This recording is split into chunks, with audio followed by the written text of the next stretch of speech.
Olá, você que me assiste, é uma alegria muito grande ter você aqui. Nós estamos começando hoje a segunda temporada do podcast A Riqueza Escondida. Eu sou Luciano Duque, eu sou educador financeiro e aqui no A Riqueza Escondida a gente fala sobre finanças pessoais, educação financeira, e decisões importantes que a gente pode tomar com o nosso dinheiro.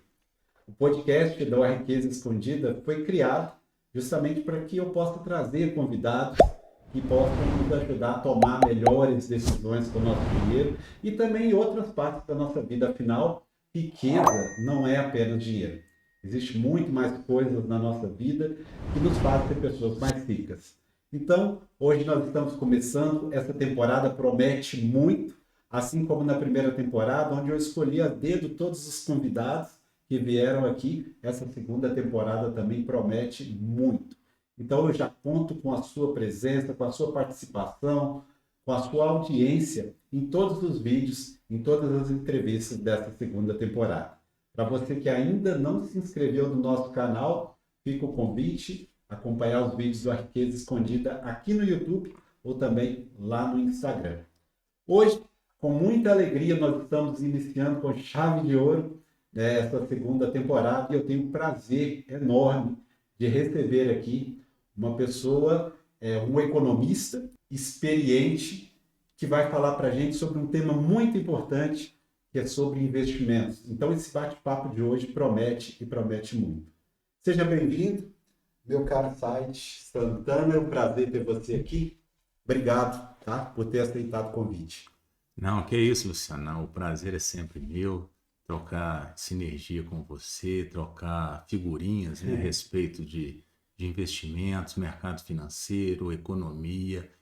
E de antemão parabenizá-lo por esse projeto, né, que engrandece a comunidade, a sociedade brasileira. Isso é muito importante para todos nós, né? Haja vista que o nível de educação no país já não é tão grande. Sim. E a de educação financeira é pior ainda, Uhum. né? Então, quando a gente vê países que há 40, 50 anos atrás eram países financeiramente piores do que o Brasil, Singapura, Coreia do Sul, né? De lá para cá são países hoje referência. E o Brasil ainda não é. Sim. Então, a educação financeira é um tema muito delicado ainda no Brasil, muito pouco explorado, e o seu projeto, sem sombra de dúvida, vem engrandecer ainda mais nós como sociedade, como país, rumo em busca ao futuro melhor de todos nós. Que Parabéns. bom, obrigado. Fico agradecido, lisonjeado com suas palavras, porque realmente a ideia do A Riqueza Escondida é ajudar as pessoas em um assunto que ainda é tão negligenciado, né? Que é as finanças pessoais. Como você bem disse, o dinheiro ainda é um assunto proibido em muitos lugares, né? Em muitas casas, em muitos lares, em muitos relacionamentos. Fala de tudo, só não fala de finanças, né? Só não fala de dinheiro. Então é uma alegria, tá? É um bate-papo onde a gente tem muita sinergia, né? O que nós dois fazemos. Você trabalha com investimentos. E para a gente começar, né? Eu conheço um pouquinho, né, de você. Eu conheci você através do José Reis, né? Amigo lá da FUNAB. E hoje eu gostaria de contar com que você contasse um pouquinho, né? Para eu te conhecer melhor também, para as Claro. pessoas que estão nos assistindo, contar um pouquinho da sua história, né, da sua formação profissional, pessoal, tá? Então fique à vontade. A riqueza escondida, a casa é sua. Não, muito obrigado, Luciano. Acredito que a minha história é como da maioria, né? Hoje eu me considero um privilegiado que ainda tenho pais vivos e em boa saúde. Eu acho isso, agradeço a todos os dias por eles estarem aqui ainda. Então, e isso me permitiu que eu pudesse seguir firme e forte nos meus estudos, né?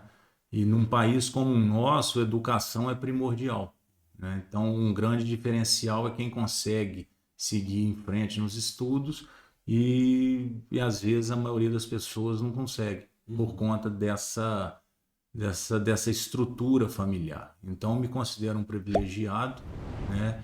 E em 2003 eu iniciei um grande sonho que eu sempre tive, que é de ser economista, né? Em 2003 eu passei no vestibular de economia na universidade, que eu carinhosamente chamo de Majestosa Federal de Viçosa, né? Quem conhece, quem já esteve lá no campus da UFV sabe do que eu estou falando. Ali é um lugar único no Brasil. Ali a gente respira conhecimento, né? Estimula toda aquela estrutura, infraestrutura. Os jardins da UFV nos estimulam a estudar, a buscar conhecimento. Então é um lugar que eu tenho um enorme carinho, gratidão e orgulho, né, de também por ser viçosense. E, e eu passei com os meus 17 anos e eu já sabia o que eu queria, que era economia. Eu decidi isso com 12 anos de idade. Eu me lembro bem quando eu aprendi o conceito de juros compostos, que poucas pessoas... ótimo conceito, aliás. Um ótimo e importante conceito, como diz, se eu não me engano, é o Albert Einstein, a invenção mais poderosa da humanidade, os juros compostos. E quem conhece o poder dos juros compostos tem um diferencial muito grande. Com 12 anos eu tive, não sei se é um privilégio, mas eu tive a satisfação de entender, né, por meio da minha mãe, que eu perguntei para ela o que era correção monetária. E ela me explicou o conceito de juros primeiro. Sim. E a correção monetária decorria era o juros sobre juros. E aí eu fui entender. E aí, dali, eu nunca mais parei de estudar economia. Com 14 anos, eu pedi uma assinatura do Jornal do Brasil, de aniversário, para que eu pudesse acompanhar. Então, assim, economia sempre foi meu sonho, sempre gostei, sempre amei. Meus amigos de escola, sempre... O assunto que eu mais gostava de conversar, de trocar ideia, era sempre economia, né?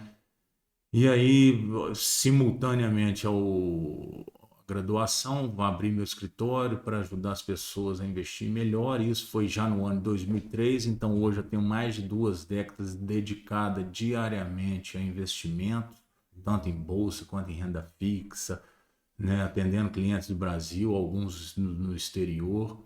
Então, e depois que eu fui tomando um rumo, o ticket médio dos clientes estavam cada vez maior, eu fui sentindo a necessidade de especialização. Né? Então aí eu fui buscar fora esse conhecimento. Hoje estou encerrando, né? Estou em fase de conclusão meu PhD em Inteligência de Negócios na cidade do Porto, em Portugal, pela Universidade Fernando Pessoa. Então isso me trouxe uma bagagem muito bacana lá de fora, de ponto de vista dos europeus, como que eles tratam não só a questão de dinheiro financeiro, mas como benefício social. Isso é muito importante. Sim. A gente tem que muito aprender com alguns daqueles países. Né? Então, a minha história econômica, né, ela vem desde criança. Sim. Né? Então, aí, desde sempre venho... É legal, você entrou em 2003, né? Nós entramos juntos na UFV. 2003, eu também entrei em 2003. 47 era a minha matrícula. 47818. O meu é 47 também. Então é isso nós mesmo. entramos na mesma época, né? Bacana. Realmente, só você fez contabilidade, né? Isso. Tudo que você falou, eu só tenho a carimbar, né? Mais bonita, assim, ela inspira a gente a querer, né? A querer estudar, realmente. Você trabalha com economia, igual você disse, há 20 anos. Acho que entrou praticamente. E a mais do que isso, você já acompanha, você já está atualizado, lê sobre isso. Eu nunca vi uma pessoa que pediu uma assinatura, né, de aniversário como você. Mas assim, hoje, uma realidade que eu vivo, né, eu me formei em contabilidade, hoje eu estou na área de educação financeira, finanças pessoais, e eu encontro dentro das minhas mentorias muitas pessoas que têm medo de investir. Sim. Pessoas que, por vários motivos, a pessoa, eu não invisto, eu tenho medo, eu acho arriscado, ou então eu já perdi muito dinheiro, ou eu conheço alguém que já perdeu muito dinheiro. então é melhor não fazer isso. E alguns realmente acham que isso é só um assunto para quem já tem muito dinheiro, né? E talvez isso reflita o porquê que o Brasil é um país onde pouquíssimas pessoas investem, quando você compara com outros países, em termos percentuais, o número de CPFs na Bolsa de Valores, por exemplo, aumentou muito nos últimos anos, mas mesmo aumentando muito, ele ainda é bem mais baixo que outros países, né? Você como economista, né, formado em economia, hoje fazendo seu PhD, como que você enxerga essa realidade de ainda muitas pessoas terem medo de investir, né? Qual que é o motivo disso e por que que você acha que as pessoas ainda têm dúvidas, né? Desacreditam muitas vezes desse mercado, desse mundo dos investimentos? Luciano, eu vejo pelo seguinte: quando a gente fala de investimento, a pessoa só pensa em investir quando sobra alguma coisa. Então, eu acho que por que que a gente tem tem poucas pessoas que investem? Eu acho que o primeiro motivo é a questão da renda. O Brasil, na década de 80, nós éramos a 40ª maior renda per capita do mundo. 40. Nós tínhamos 39 países na nossa frente. Hoje, passados aí 43 anos, nós estamos na 90ª posição. Nós saímos de 40 Pioramos e fomos para 90. mais de 100%. Hoje tem 89 países com a renda maior que a nossa. Quando você chega em 90 países, pense, 90 países. Você vai lembrar dos Estados Unidos, ali o G20 como um todo, Japão, Itália, Alemanha, França, Portugal, Espanha, um Chile, México. Depois começa a faltar país na sua cabeça.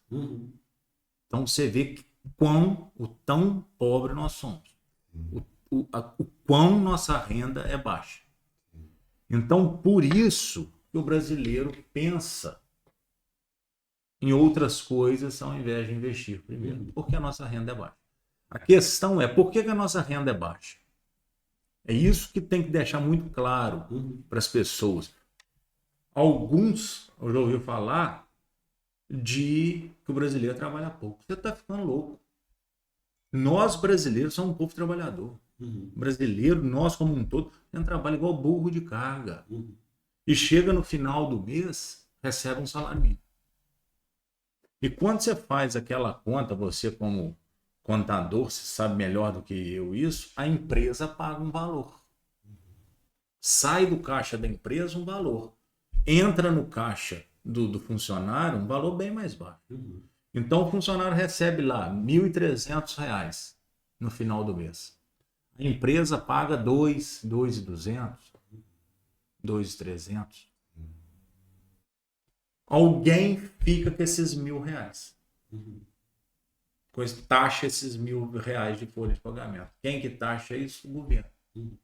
Então hoje, como se fosse um passe de mágica, se o governo abrisse mão, obviamente não vai acontecer isso, mas se eu abrisse mão disso, o salário mínimo brasileiro que chega no bolso do trabalhador sairia de 1.300 para 2.300.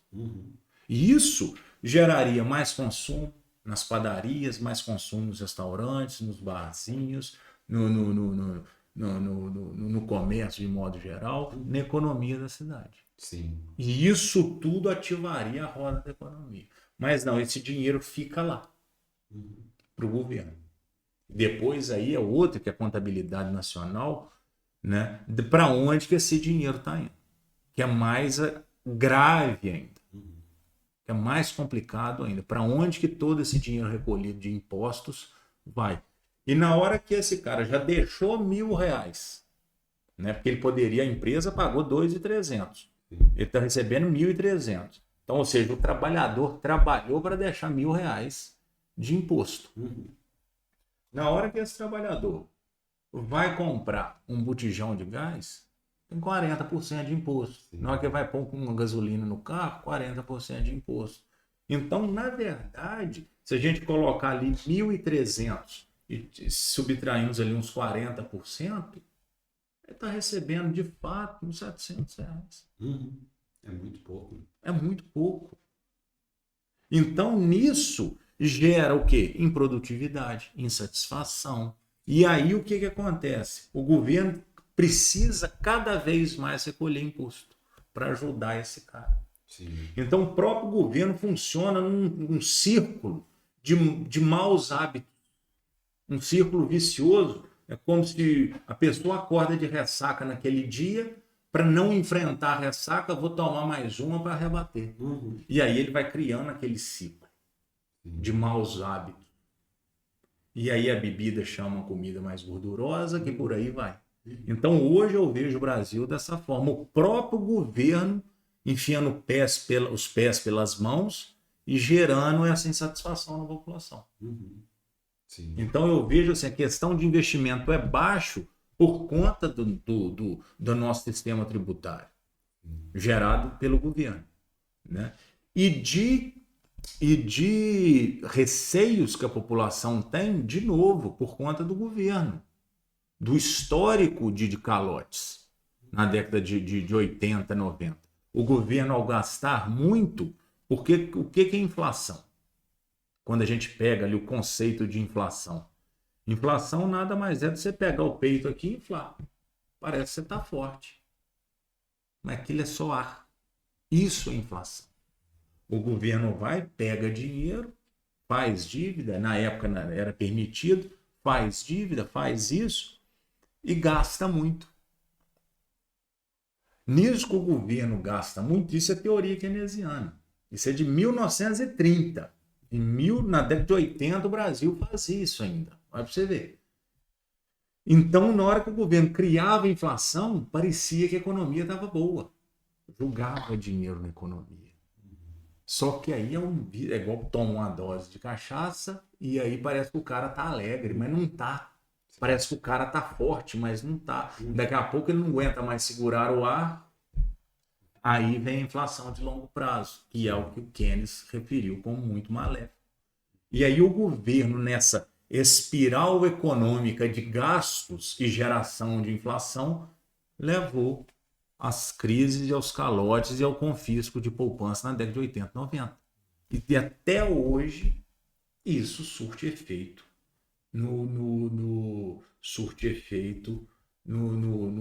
na satisfação dos brasileiros, no receio dos brasileiros em poupar mais. Vem mudando ao longo do tempo, mas ainda existe uma camada, principalmente a mais antiga, que tem um receio muito grande. Sim. E eu falo que é um receio que você não está emprestando para o governo de forma direta. A poupança, sim, o dinheiro fica sob responsabilidade do governo. Mas na hora que você compra um CDB, o seu dinheiro está indo para um banco. Sim. Quando você compra uma debenture, está indo para uma empresa de alto padrão. Então é mais ou menos isso. Eu achei bem interessante isso que você falou, com relação à quantidade de renda do brasileiro, né? Porque eu acho que uma das coisas que a gente vive muito hoje são vários, e trabalhando com educação financeira eu vejo muito isso. Muitos educadores financeiros que às vezes estão na internet, algum influência, você tem que investir, você tem que fazer isso. Só que a grande realidade das pessoas é que ganham pouco. E se você tirar todos os impostos que você falou aí, né? Além de todos os impostos que tem nos produtos que a gente compra, na energia elétrica, na gasolina, no serviço que a gente usa, né? É muito pouco para você falar com essa pessoa, não, você vai pegar R$300, R$200 desse dinheiro para investir. Então tem muita gente que não faz porque não consegue. Ué. Você vai falar com o cara, não come, né? Não come para você investir. E tem também dentro disso aí, que eu acho uma covardia, não sei, uma sacanagem, que é o FGTS. Desconta aquele dinheiro do trabalhador que vai para uma conta administrada pelo governo, mas não tem remuneração compatível com a de mercado. Sim. Então o cara fica 4, 5 anos com aquele dinheiro lá, 10 anos depositados lá no FGTS, e aquilo não reajusta de acordo com a inflação, de acordo com o que o dinheiro vale naquele momento de mercado. Ou seja, o governo força o trabalhador a criar aquele fundo, né, aquele fundo, aquela poupança, só que ele não rende. Então ele aplica, ele deposita lá esse mês, lá os 8%, 10%, 11% para cada um ali, dependendo da realidade. E a remuneração do FGTS é irrisória. Ele não corrige sequer a inflação. Não faz sentido. E aí, na hora que o trabalhador vai sacar o FGTS dele, depois de muitos anos de trabalho, aquele dinheiro já não vale mais nada. Então, isso são coisas, mas já está havendo debates, já que alguns partidos entrando lá no Supremo com relação a isso, para mudar a forma de remuneração do FGTS. Porque já é difícil. Sim. Né, para o trabalhador. E a poupança que ele tem, que o governo força ele ter, ainda não ser remunerada de forma adequada, é uma injustiça. Então isso deveria mudar, que aí incentivaria um pouco mais a formação de poupança. Sim. Seria mais justo. Né? Essa questão é uma poupança obrigatória, né? Você é obrigado a fazer. Exato. Por um lado, você pensa assim, interessante, né? Porque o brasileiro, talvez aquela pessoa, ela não ia juntar, ela ia gastar aquele dinheiro, porque é necessidade, ela precisa comer, só que a remuneração tem que ser condizente, né? Porque o que adianta o dinheiro da FGTS do cara não render numa inflação? Corroendo esse dinheiro, né? O dinheiro tem valor no tempo, né? Só que o FGTS não sabe disso, né? Não corrige essa. Uma coisa que nós temos hoje, Said, eu queria escutar a sua opinião quanto a isso. Nós temos um problema. De um lado, a gente tem muitas pessoas, e eu já escutei isso, né? Atendendo algum aluno, que investimento é coisa de gente rico. Que, não, eu preciso ter muito dinheiro para começar a investir, que adianta eu começar a investir R$50, isso vai servir para nada. Enfim, são várias. É essa frase modificada, né? Cada hora você escuta uma coisa, quando na verdade isso é mentira. A pessoa ela pode começar a investir mesmo tendo um capital mais baixo, né? Ela vai fazendo um planejamento. Investimento não é coisa para gente rica. Muitas pessoas que ficaram ricas, a grande maioria das pessoas que ficaram ricas, elas não é de herança, né? É porque elas investiram, elas eram pobres, começaram a investir aos poucos, ao longo da vida. Por outro lado, nós temos também pessoas que começam a investir, mas acaba trocando o pé pelas mãos aí e às vezes escutando conselhos. Hoje se vende de tudo na internet, né? Às vezes você abre um Instagram, por exemplo, aí tem alguém vendendo um treinamento que você fica milionário em 2 meses.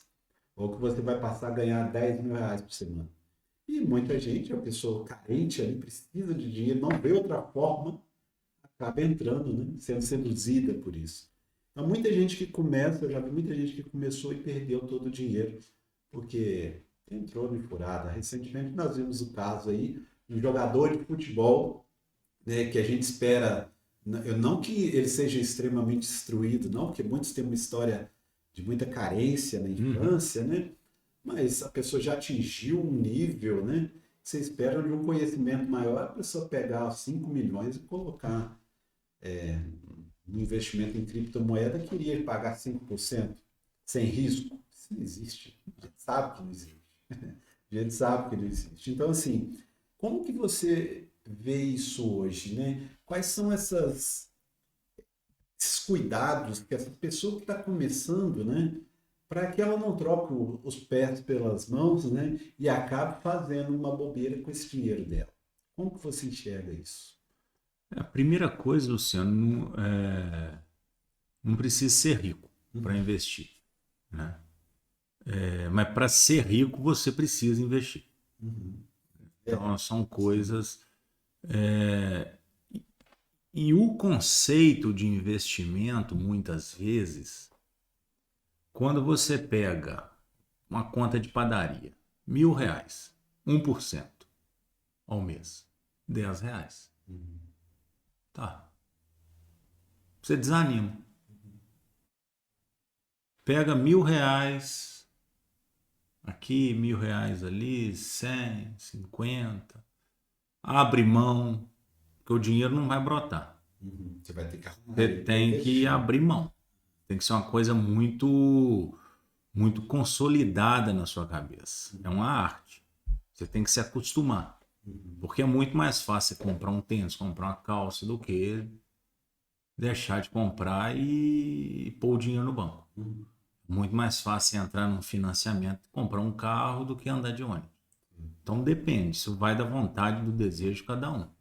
Né? O cara não está errado de comprar o tênis, o carro, o cara também não é dizer que ele está certo de abrir mão da vida e poupar. Não tem, né, nesse mundo hoje politicamente correto, né, não tem ninguém certo, ninguém errado. Tem opiniões e tem valores de cada um, e vontades, né, e desejos.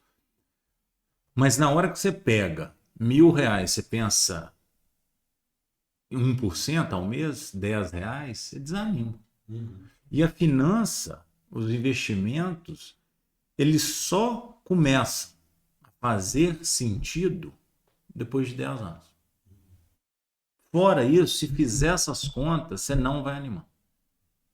Então, depois de 10 anos, você vai enxergar alguma loja. Poxa, 100 mil, 1%, 1.000. Pô, R$ 1.000 é quase um salário mínimo. Então, não fazer nada. Eu vou jogar dama na praça e vou ter R$ 1.000. Se você pensar em 1 milhão, depois de 20, 30 anos, sei lá, R$ 10.000. Aí o investimento começa a fazer sentido. Então, o que eu acredito a pessoa não consegue visualizar o que o investimento é capaz de proporcionar lá na frente, né? É muito mais fácil usufruir, né? E no mundo eles pregaram que caixão não tem gaveta, que as pessoas podem gastar à vontade. E nisso que a pessoa gasta, esse dinheiro está indo para alguém, o bolso de alguém. Sim. E esse alguém precisa de matéria, precisa disso para alimentar o bolso de alguém. E aí, na hora que você vê que caixão não tem gaveta, começa o mundo como um todo a criar uma desigualdade social muito grande. Super ricos e os que embaixo. 3% com a riqueza muito grande de todo o mundo, e 97% ali distribuído na luta. Então é dessa forma. A partir do momento que todo brasileiro vai lá, trabalha de segunda a sexta, chega no final de semana, vai tomar uma cervejinha, essa cerveja tem um dono. Esse dono vai ser um dos caras mais ricos do país. E a renda concentra de novo. Então, assim, quando você estimula o consumo, o consumismo, vamos aproveitar que o caixão não tem gaveta, amanhã eu posso não estar vivo, só se vive uma vez, acontecem essas coisas. A chance de amanhã você acordar vivo é muito maior do que você acordar morto. Acordar morto, né? Então, então, assim, você vai falar isso durante 60 anos ao longo da sua vida e vai estar errado. Um dia você vai acertar, mas você vai errar muito mais do que você só vai acertar uma vez. Sim. E vai errar N vezes. Então, isso vai criando uma população muitas vezes endividada. E hoje, com esse sistema essa facilidade, aplicativos, não sei o que, tá muito fácil gastar dinheiro. Você tem ali aplicativo de alimentos, você tem aplicativo de música, você tem aplicativo de varejo para comprar televisão.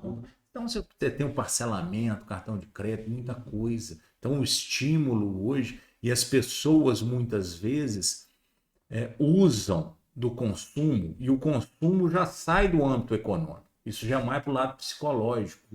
Está mais ligado à psicologia do que de fato para o consumo. Então, o conceito de poupança, o que leva uma pessoa a não consumir para poupar? Isso é muito mais psicológico e de fato econômico. E hoje as pessoas, eu sempre gosto de falar disso, que as pessoas hoje são consumidores hedônicos, considerados pela psicologia. É quando você consome um produto pelo valor terciário desse produto. E isso é muito grave.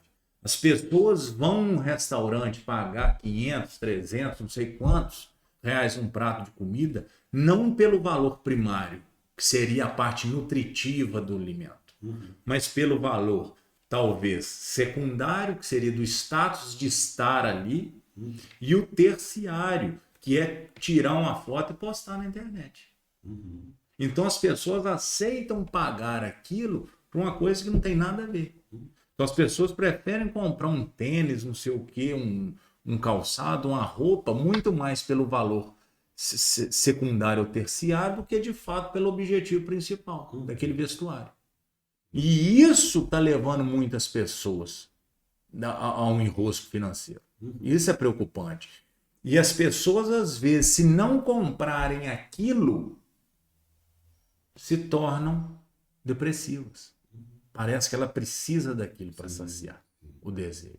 E isso é preocupante. Então, eu acredito que a dificuldade de poupar ela é muito mais psicológica do que de fato economia. Sabe? Não, eu tenho que investir. Todo mundo quer. Se perguntar para a pessoa, é importante investir demais, mas eu não tenho dinheiro. Ah, mas por que você não tem? Um dos motivos é renda, que é o que eu acho que é o principal. Mas o segundo é esse. É difícil. É difícil abrir mão dessas coisas. Você vai ter que abrir mão de algo, né?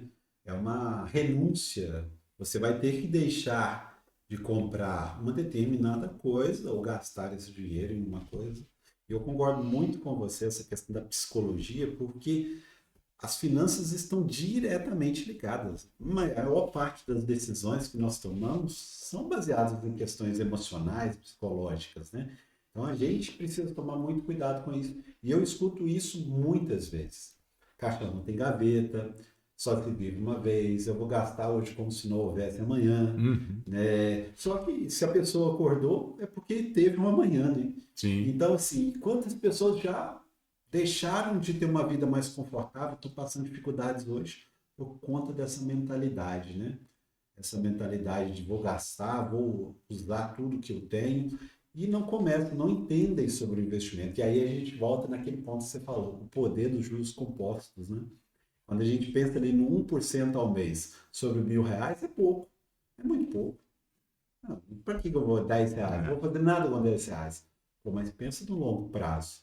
Pensa como que isso que você vai aportando, né, ao longo dos meses, você vai colocando mais um pouco, os juros compostos, eles fazem o resto, né? Eles fazem o resto. Então, as pessoas têm que entender um pouco mais sobre isso, porque uma das principais coisas que nós temos no investimento é tempo. Sem dúvida. Se eu não começar agora, né? Melhor dia para ter começado a investir é ontem, né? O segundo é hoje. Exatamente. Eu teve não sei que ano que foi, eu estava no aeroporto Charles de Gaulle, em Paris, esperando o voo era Paris-São Paulo, se eu não me engano. E lá no aeroporto, conversando ali, eu esqueci a nacionalidade da pessoa. E fiquei conversando, perguntei de onde que ela estava vindo. E ela falou, eu estou vindo da Suíça. E Suíça é um país que eu admiro muito pela forma com que o país lida com as questões econômicas. Ah, você esteve na Suíça? Tal, que legal. Não, eu sou economista, sou apaixonado com aquele país, tal. E aí eu perguntei, você tem o franco suíço, que é a moeda de lá?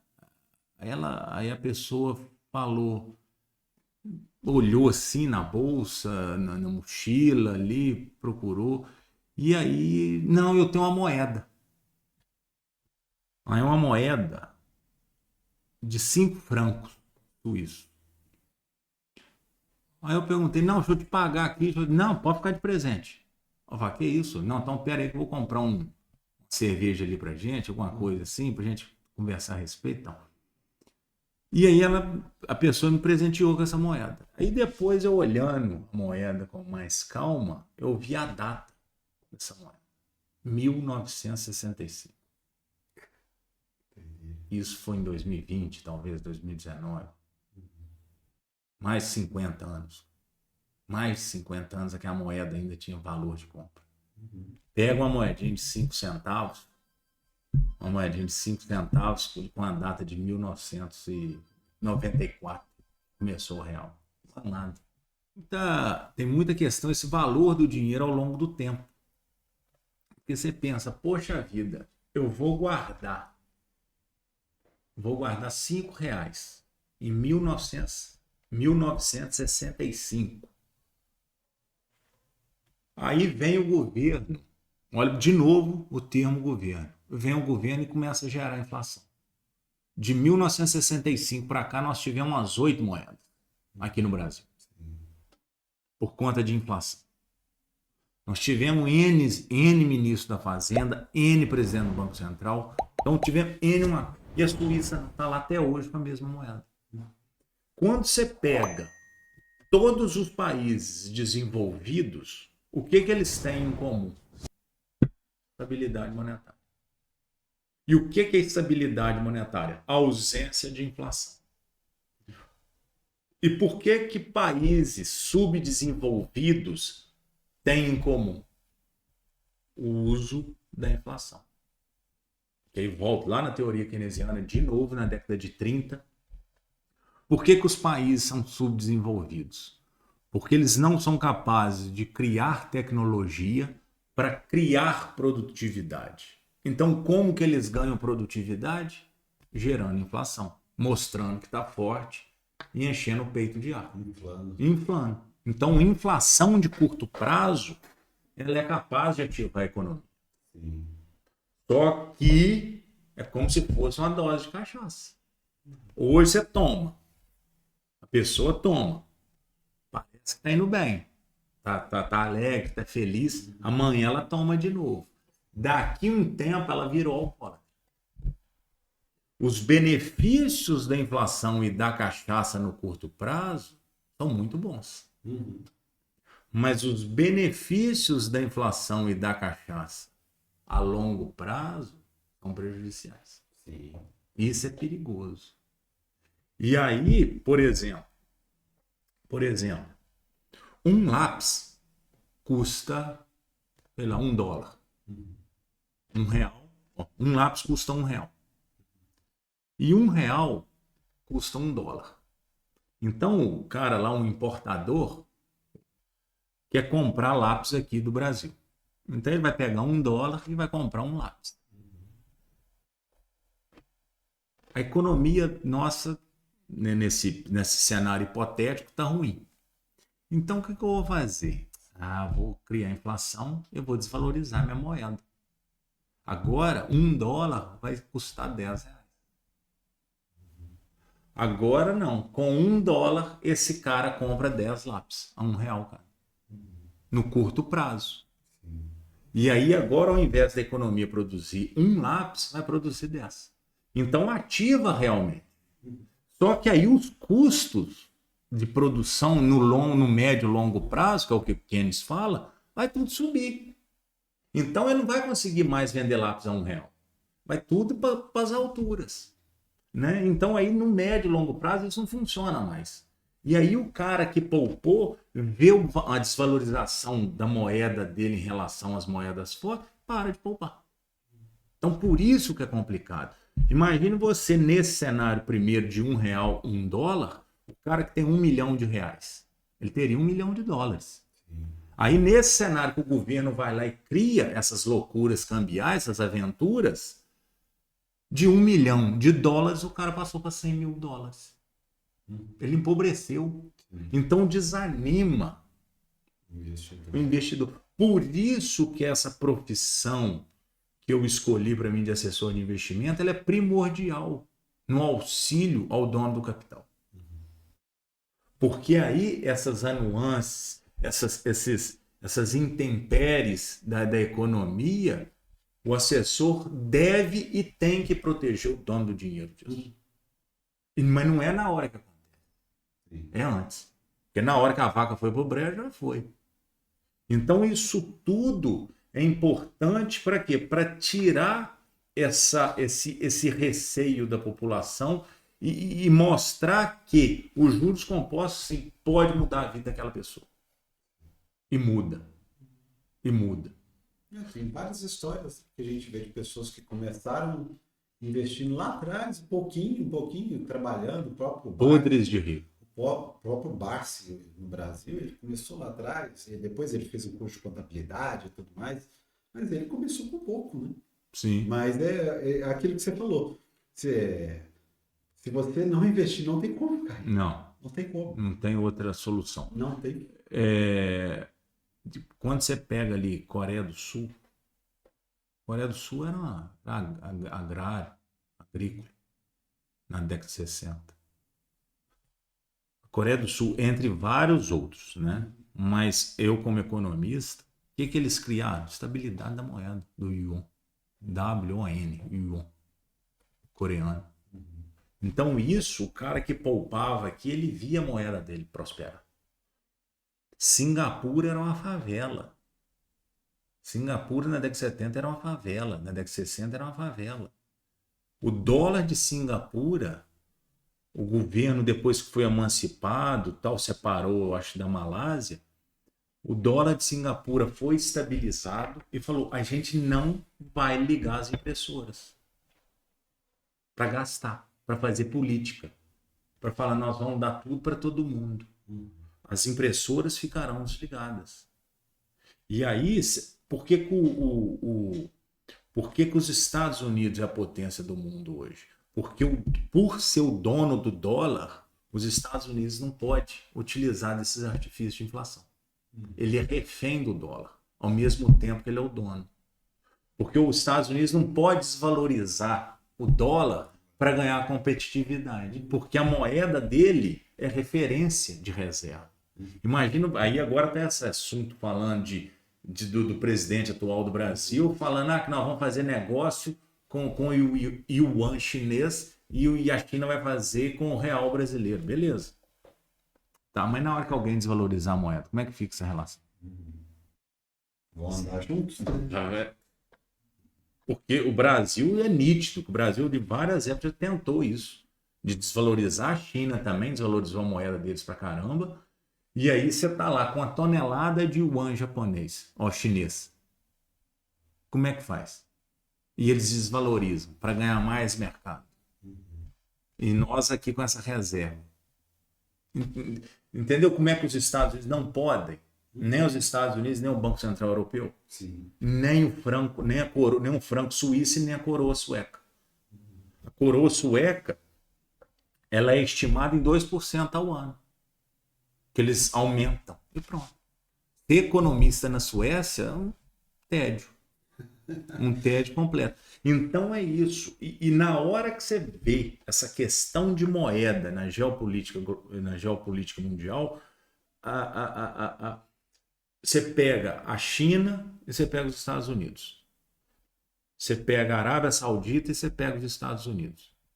Quando a China e a Arábia Saudita exportam para os Estados Unidos, eles mandam produto. A China manda os manufaturados e a Arábia Saudita manda algum petróleo ali. Pronto.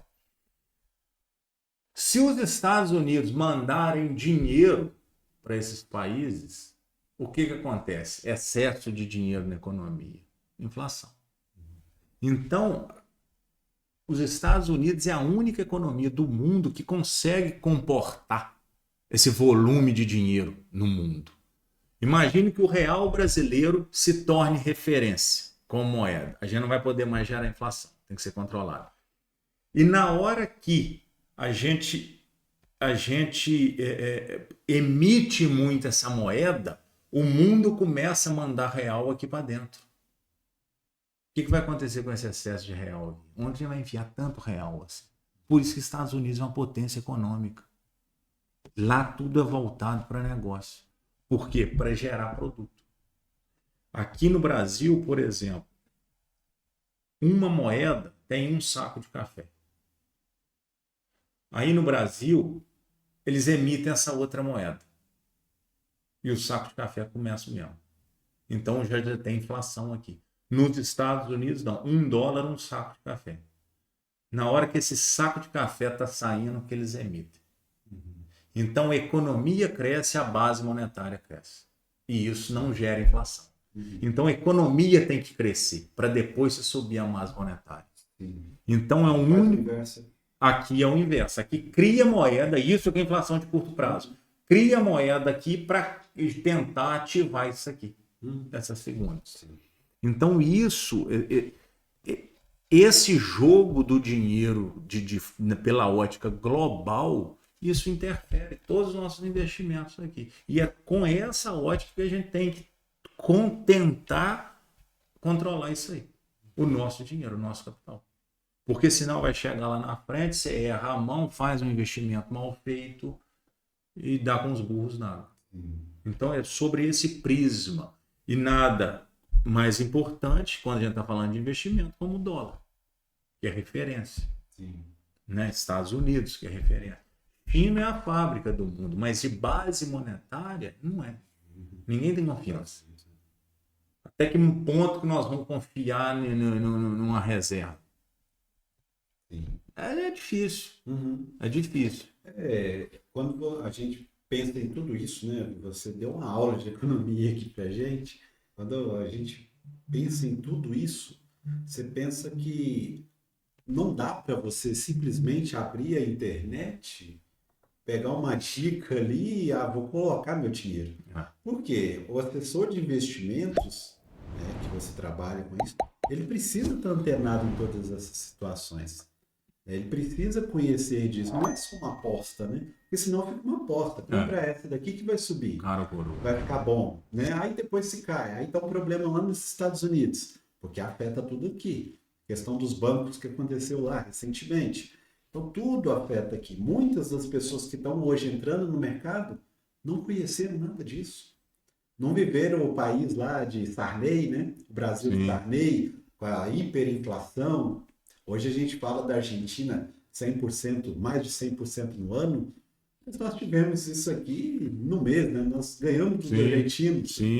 Então, assim, mas muita gente não conheceu essa época que em 1 ano, 2 anos, trocou-se a moeda 2, 3 vezes, tentando arrumar, né, as contas do país. Então, assim, eu acredito que tem muita gente, Said, que está nos assistindo agora, que vai nos assistir esse vídeo.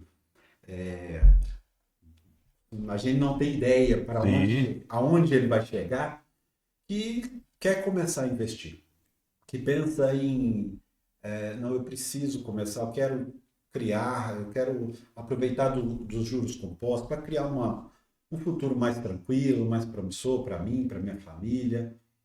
Quais são, assim, as primeiras dicas que você daria para essa pessoa, né? Quais são os primeiros passos que ela tem que dar? Porque a realidade é essa, tem muita gente que quer começar, mas não sabe como fazer isso, né? Tem muito medo quando vê na televisão, né, queda da bolsa, disso. Quais são as dicas que você daria para essa pessoa que tem que começar e começar do jeito certo? Acho que sem dúvida, Luciano, a primeira é procurar um mentor, né, de confiança, que a pessoa se sinta mais confortável, para começar a orientá-la a respeito disso, né? Então, ter esse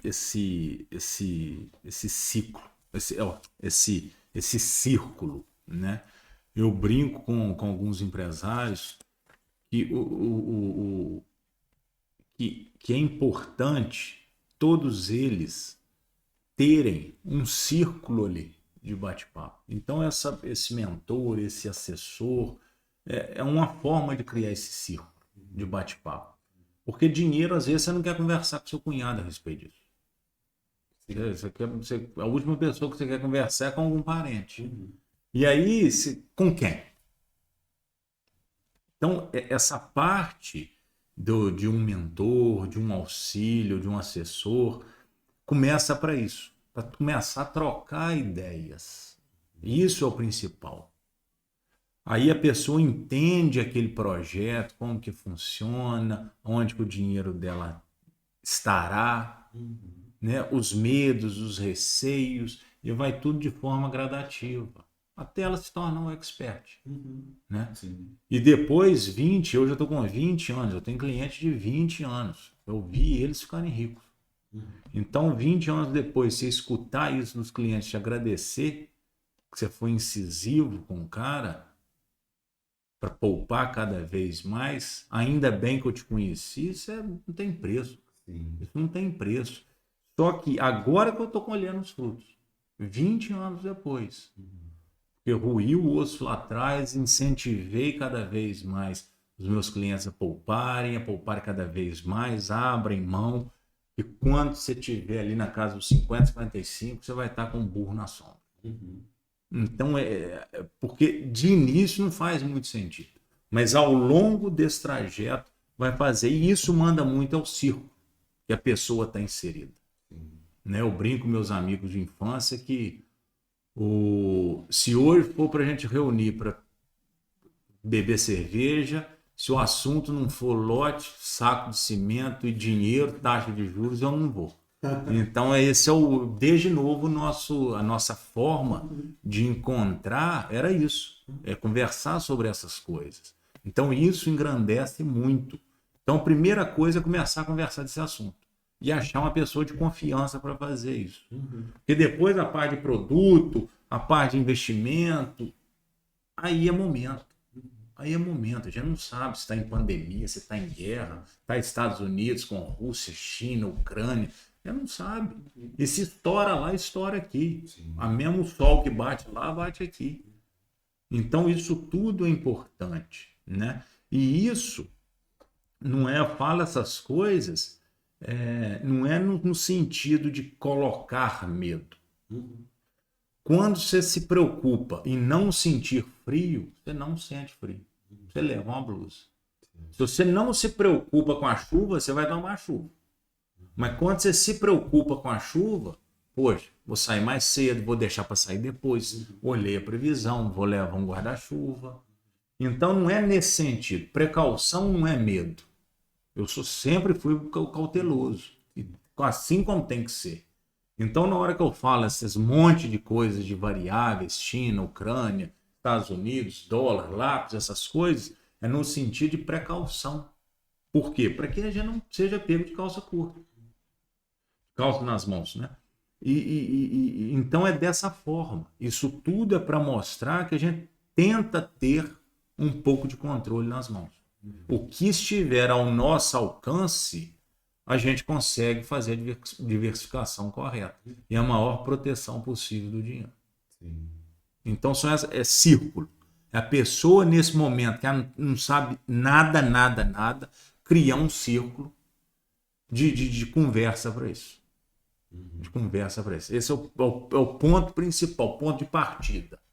E disso começam as discussões. Eu acredito muito nisso porque... até comecei a falar isso aqui hoje. O dinheiro ainda, ele é um assunto polêmico, né?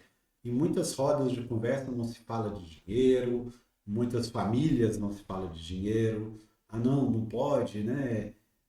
Não, vamos falar de outras coisas. E assim, a gente realmente, é uma coisa que eu também trabalho, a gente precisa começar a criar um relacionamento saudável. Sim. Eu gosto muito de usar essa expressão, entendeu? Que é você se relacionar bem com o dinheiro. Não estou falando que você precisa ficar falando de dinheiro, tudo para você ser dinheiro, não, porque essa pessoa, primeiro que ela fica chata, né? Mas você entender que aquilo é parte na construção do seu patrimônio, do seu futuro, da sua felicidade, né? Então, o que a gente não pode é negligenciar isso, né? E quando a gente fala em iniciar a vida dos investimentos, as pessoas muitas vezes têm o receio, têm o medo. Eu vejo muito isso. Realmente procura uma pessoa ou procura criar um relacionamento com dinheiro melhor, começa a ler um pouco mais, começa a conversar mais sobre isso, porque aos poucos você vai se familiarizando, né? É igual você chegar assim, você vai sair com os amigos, vocês vão para uma cachoeira, um lugar que você não conhece. Por mais que você adore nadar, que você queira nadar, você não vai chegar lá e pular de ponta. Sim. Porque você não conhece esse lugar, né? Não conhece. A gente sabe, infelizmente, de pessoas que fizeram isso e às vezes perderam a vida. Porque às vezes bateram uma pedra lá embaixo e não sabia. E muita gente chega no mundo dos investimentos, a criptomoeda, tá todo mundo ganhando dinheiro. Puf, pula de cabeça. Aí, de repente, bum, despenca, acabou o dinheiro. Aí o cara vai lá, às vezes, tira até a vida dele. Sim. Que o problema financeiro gera isso. Sim. Mas não, você vai lá, você quer nadar, ok, você vai pé a pé, você vai, você já conhece aqui? Você sabe qual é a fundura desse lago? que é o que um assessor de investimento sabe, que é um economista sabe, né? Já sabe, já conhece um pouco do mercado. Então, você vai orientar a pessoa, não, pisa aqui, pisa ali, pisa ali. Você não pode chegar e pular de uma vez. Então, eu gosto muito de fazer essa analogia, porque eu Sem acredito dúvida. que isso traz para a gente essa certeza. A gente pode entrar, mas é preciso cuidado, né? Vai aos poucos, vai vendo a sua capacidade. E eu acho que isso é uma coisa importante, né, para a gente pensar quando a gente quer começar a investir. Queria te fazer uma pergunta, e a riqueza escondida, né, quando eu resolvi criar esse projeto, a minha intenção era falar sobre finanças. Uhum. A gente estava e está vivendo ainda um momento muito conturbado politicamente. O Brasil já faz um tempo que ele é, vamos dizer, uma guerra de torcida, né? Meu time é melhor que o seu e pronto, acabou. É perigoso até se matar por conta disso. É amizades que se perderam, é Uhum. famílias que se brigaram, enfim, são várias das coisas. Então, desde o início eu falei, eu não quero falar sobre política. Não é meu objetivo falar de Uhum. política. Mas, quando você fala de finanças, Sem querendo dúvida. ou não, você entra no ponto da política, né? Sem E em dúvida. vários momentos a gente falou nisso aqui sem citar A ou B, né? Quem está certo, quem está errado. Em relação aos investimentos, você como assessor de investimentos, você com a sua carteira de clientes já consolidada, quais são os principais desafios que você vê? A gente gosta, a pessoa que está nos assistindo ou não, a gente tem um novo presidente, a gente tem um novo ministro, uma nova equipe com novos projetos, se fala de arcabouço fiscal, disso e daquilo. O que nós precisamos, nós, meros mortais, né, nós precisamos fazer na sua concepção, dentro desse ano de 2023, mas ao longo desse novo mandato, né, do atual presidente, o que nós precisamos ficar de olho, né? Eu acredito que muita gente tem esse medo, né, vivendo esse momento. O que você acha que Então, você fala com os seus clientes? é bem simples. É assim como o atual governo, o governo passado, assim como qualquer pessoa. Tem os erros, tem os acertos e sempre vai ser assim, né? Então, olhando pelo prisma macroeconômico, eu acho que é importante. Quando nós tivemos o Lula 1 em 2003, o Lula fez algumas medidas que surtiram efeito imediato, né? Mas também consequências de longo prazo. E quando a gente estuda o Lord Keynes, que é o da teoria keynesiana, você tem três vetores para ativar um PIB. O primeiro vetor é o gasto das famílias, consumo, né? O consumo das famílias. Então, se as famílias estão consumindo muito, elas estão comprando muito, as empresas vendem muito. Então, o consumo das famílias é um vetor muito importante. O segundo vetor é o investimento das empresas. Quanto mais as empresas vão vendendo, mais elas precisam de investimento e aquilo vai virando um círculo vicioso. E o terceiro é o gasto do governo. Então, a família que recebe, né, a empresa paga salários para as famílias e os lucros e dividendos, e as famílias consomem, pagam impostos e poupam. Essa seria uma economia básica, simples. Quando nós tivemos o Lula 1, a China tinha acabado de se tornar economia de mercado. A China viu o que aconteceu em 91 com a União Soviética, viu que aquele modelo soviético não daria certo. A China, durante 10 anos, foi estudando, tateando a coisa, construindo a base para se tornar economia de mercado e entrar para a OMC, Organização Mundial do Comércio. Em 2003 ou 2002, final de 2002, entraram.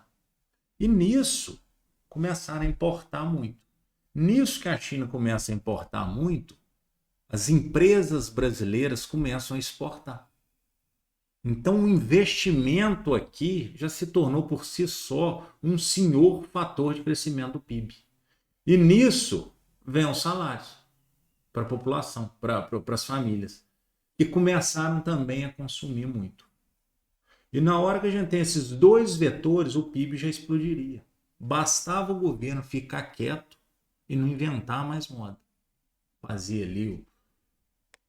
Só que no Lula 1, o que ele fez? Aumentou também os gastos do governo. E a teoria keynesiana é clara com relação a esse ponto. Os gastos do governo, eles só devem acontecer, a questão de déficit, essas coisas, quando isso, os outros dois, consumo das famílias e investimento das empresas, estiverem travados. Você vai lá, gasta, que seria uma inflação de curto prazo.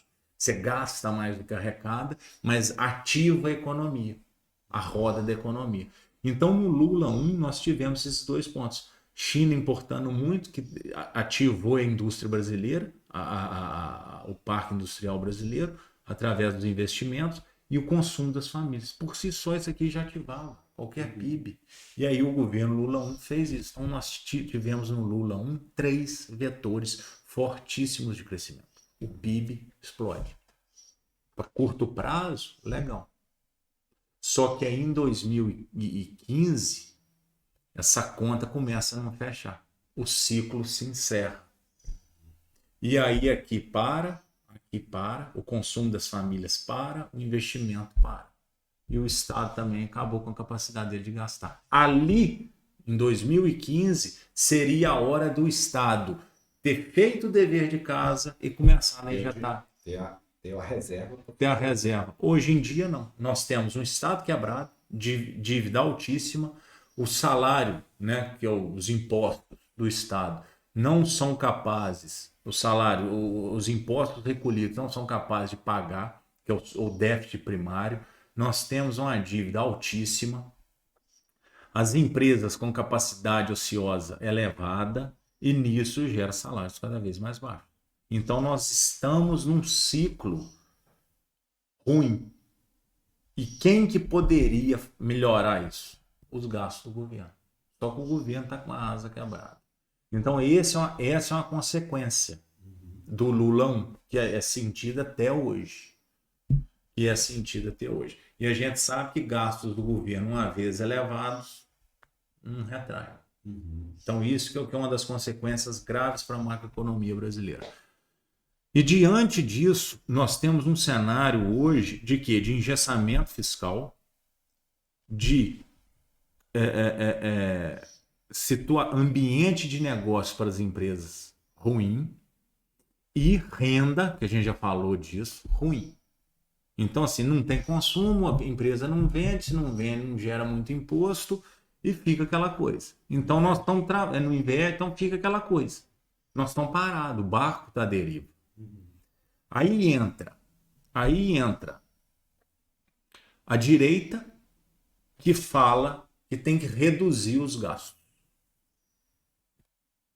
Pô, mas se o Estado não gasta, eu vou reduzir mais ainda? Aí que a vaca vai pro brejo. Nenhum dos vetores vai atuar. Aí entra a esquerda falando, não, tem que gastar muito para ativar. Só que você já deve demais e você já tem um déficit primário muito grande. Aí vai quebrar. Então hoje está à deriva. Quem que seria a salvação não é mais os gastos do governo. Então, se reduzir, complica. Se avançar, complica. Então, hoje seria na parte dos investimentos. Estimular o parque empresarial do brasileiro a contratar, a investir, a exportar. Mas o que a gente vê até o momento é uma brigaiada aí que não dá para entender. É um bate-boca com quem está fazendo feira, que é isso, que é aquilo, que não condiz com a realidade que a gente precisa no momento. A gente precisa de quê? De estímulo para o empresário conseguir andar. Então, o que não está havendo é esse diálogo, né? E o que o governo de esquerda preza é na questão do consumo. Gasto aqui, aumento do gasto do Estado para ativar o consumo. Então o Estado vai se endividar mais, essa que é a proposta do governo atual, do Estado endividar mais, que já está muito endividado, para ativar o consumo. Mas o Estado não precisa gastar, é só ele liberar aqui para o investimento empresarial melhorar o campo de negócio. E aí o próprio Estado, o próprio empresário faz isso, ele vai contratar mais. E aí ele reativa sem o gasto do governo aumentar e sem endividar a questão do consumo das famílias. Então, a salvação hoje do Brasil é no fator I, que é de investimento das empresas. Por quê? Por conta disso. O governo não aguenta endividar mais, não aguenta gastar mais. E as pessoas não têm renda para gastar. E as pessoas não têm renda. Aí o governo quer se endividar para favorecer o consumo. Então, isso que a gente tem que ficar, esses 3 vetores de crescimento que a gente tem que se preocupar nesse momento. E o atual, que é o mais benéfico, seria no I. Isso, teoria keynesiana. Pela teoria monetarista do Milton Friedman, daí já é década de 80, você tem uma segunda possibilidade, que aí eu não consigo interpretá-la ainda, por conta da autonomia do Banco Central, que foi um dos grandes acertos do governo passado. Porque quando você está devendo muito, o que você faz? Chama inflação. Então, se eu estou devendo 7 trilhões, eu gero uma inflação aí de 100%, é a mesma coisa que minha dívida corroer um pouco essa dívida. E não corrijo ela tanto. Eu precifico minha dívida, né? Porque tem um pré, pós e inflação. Eu tento precificar minha dívida, sei lá, em 15%. 50% da minha dívida, eu vou prefixar ela em 15%. E daqui 3, 4 anos eu gero uma inflação de, sei lá, 30%, 40%. Só que, com a autonomia do Banco Central, acho que isso fica impossibilitado. Então a gente volta para a primeira. Então parece que o que teria capacidade de salvar o Brasil nesse momento hoje é a teoria keynesiana com o vetor de crescimento estimulado pelo investimento das empresas. E hoje, o que a gente vê, os cenários hoje é só essa autonomia aí, ela está em risco, né? Porque tanta briga do presidente com o Banco Central hoje, questionando justamente. É porque quando você pega o déficit fiscal, o déficit primário do governo, alguém tem que pagar isso. Tem que cobrir, né? E aonde que existe esse dinheiro? É da poupança. O dinheiro, ele não é ilimitado. Senão você está igual na Venezuela, você está na economia inflacionária. Você vai imprimindo como se fosse capim o dinheiro, e aí ele chega nesse ponto que é igual a Argentina, que é 100% no mês de inflação, porque tem dinheiro demais. Então, o governo, por ele ser deficitário, você tem lá a poupança. Ele está concorrendo por esse dinheiro. E o empresário também, para ele fazer esse investimento, ele está precisando desse dinheiro. Então, de um lado está um empresário querendo pegar o dinheiro da sua poupança, e está o governo também querendo pegar o dinheiro da sua poupança para financiar o déficit primário. Então, o governo está concorrendo com o empresário. E aí o juro vai para as alturas. Se o governo falasse, não, vamos reduzir e vamos incentivar o investimento, o governo reduziria as despesas, não tinha necessidade tanto de capital para fazer isso, o dinheiro da nossa poupança seria para o setor produtivo. Então, isso que tá em questão hoje. O governo é um concorrente da iniciativa privada para ativar esse. Não, é muito interessante isso, porque são vários vetores, né? E às vezes a gente quando eu falei meros mortais, não é brincadeira, não, porque existem coisas que a gente não sabe como acontecem, né? De repente, a gente vê lá, tal empresa está muito bem, investe, né? Sim. Tem até uma pessoa que eu seguia antigamente, faz uns 4 anos que eu comecei a seguir ela. Eles são uma casa eles dão orientações, né, sobre investimentos e tudo. Assim, eu lembro que na época ele fez uma carteira de 10 ações. E das 10, quem investiu naquela época perdeu pelo menos uns 80%. Nossa. Né? Então, assim, a gente tem que tomar muito cuidado, porque são várias coisas que interferem, ainda mais aqui no Brasil, né? Nós ainda dependemos de decisões de outros países, de uma guerra, de um problema que ocorre entre uma China, uma Rússia, Estados Unidos, tudo isso interfere com a gente, Sem dúvida. né? É, quando a gente eu até comentei com você antes da gente gravar, mas eu acho interessante isso, porque tem uma frase que eu li no livro, que é Psicologia Financeira, que ele fala isso, cuidado com as opiniões, né, das pessoas que não jogam o mesmo jogo que você.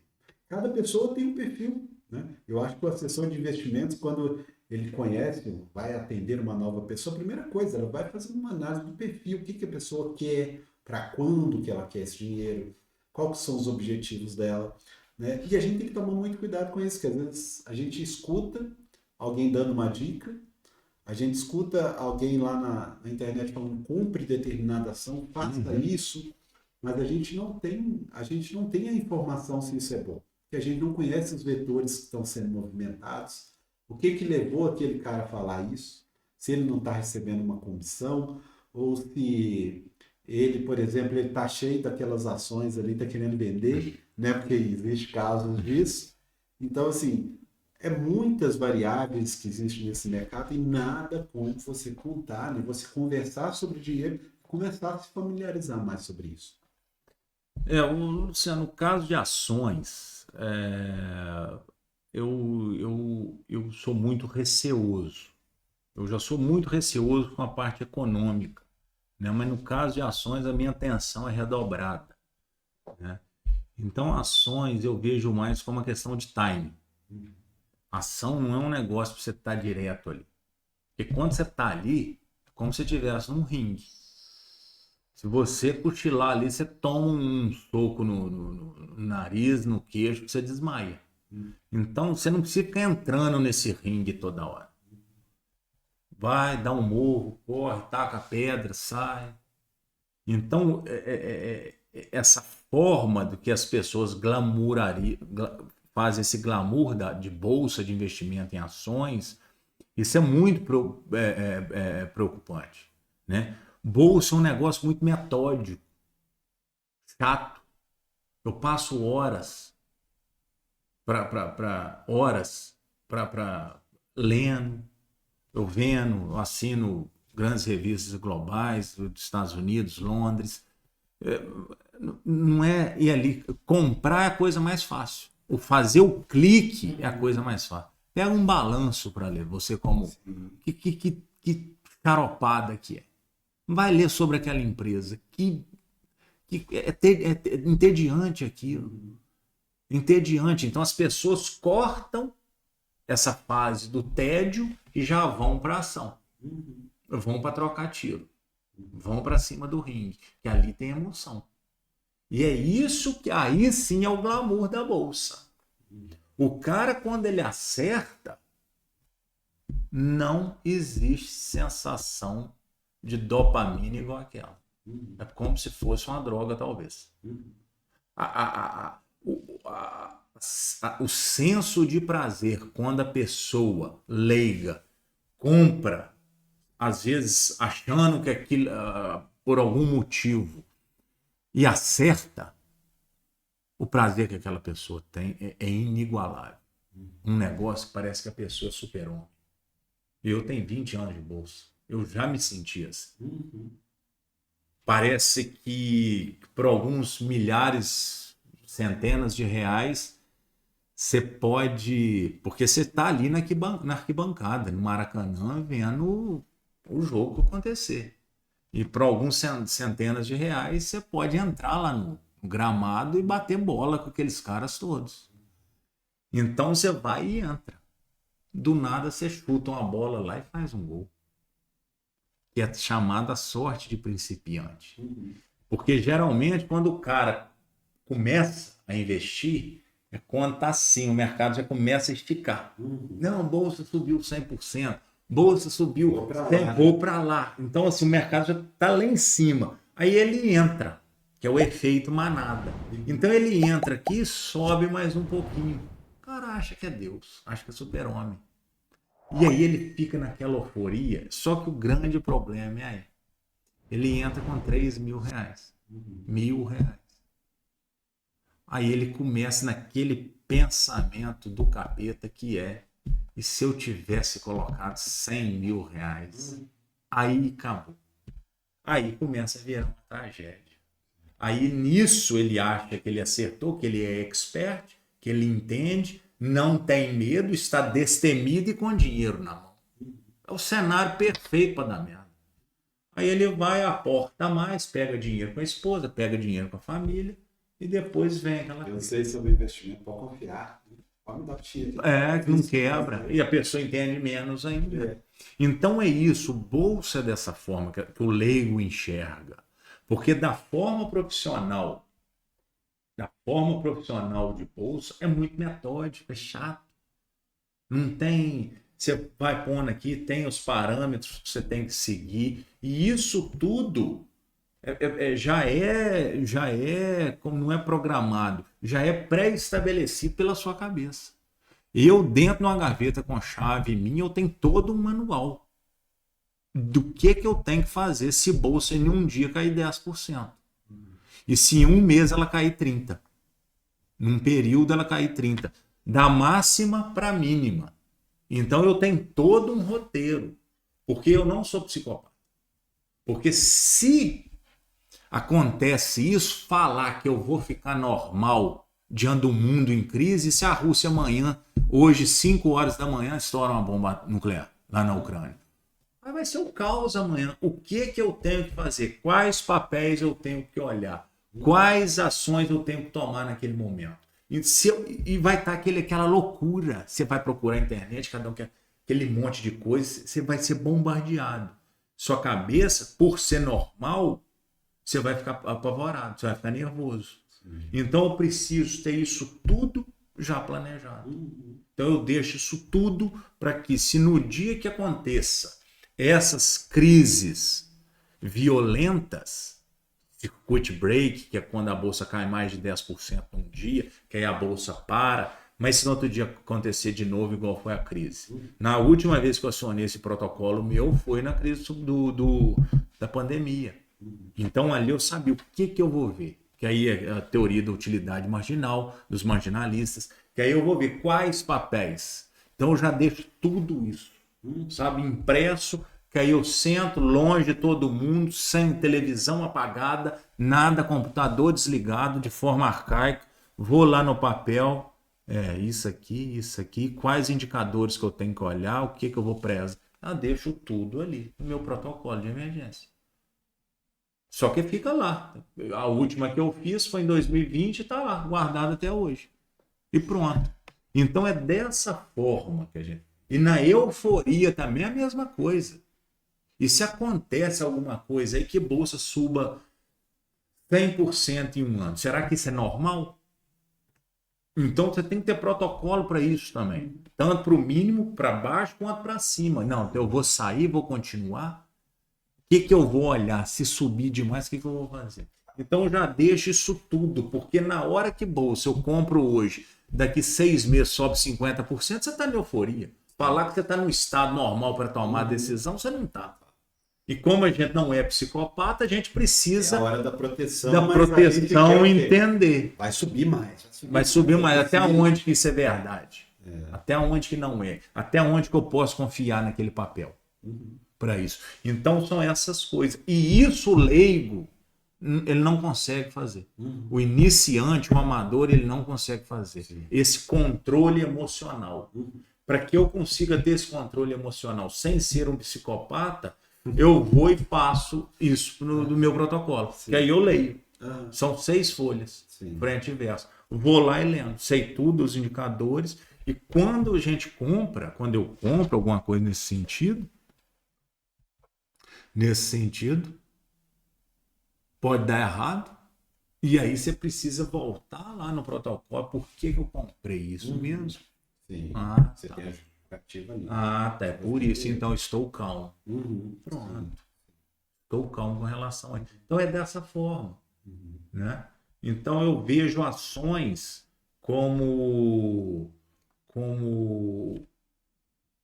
uma forma assim secundária de investimentos, não primária. Sim. Primária é renda fixa.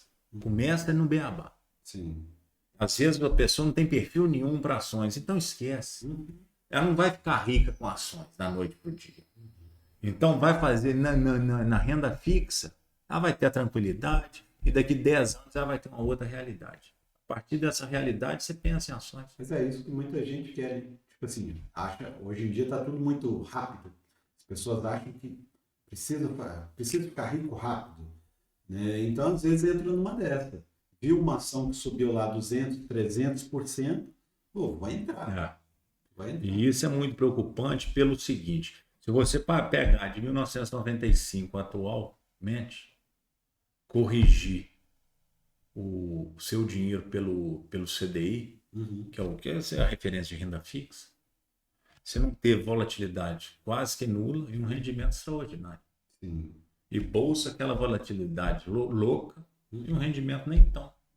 Se for para você passar por isso, então, saúde mental agradece. E hoje, o que eu brinco com os investidores é o seguinte: nós temos o governo que consome dinheiro demais. Então, quando você vai lá, por exemplo, na Suíça, a Suíça é dona do franco suíço. A Suíça não gasta muito, o governo. Um país pequeno, então. O governo de lá, então, não tem necessidade de financiamento. Se você quiser emprestar dinheiro para o governo suíço, o governo suíço te cobra. É uma das poucas economias com juros negativos. Olha para você ver a evolução da economia desses caras.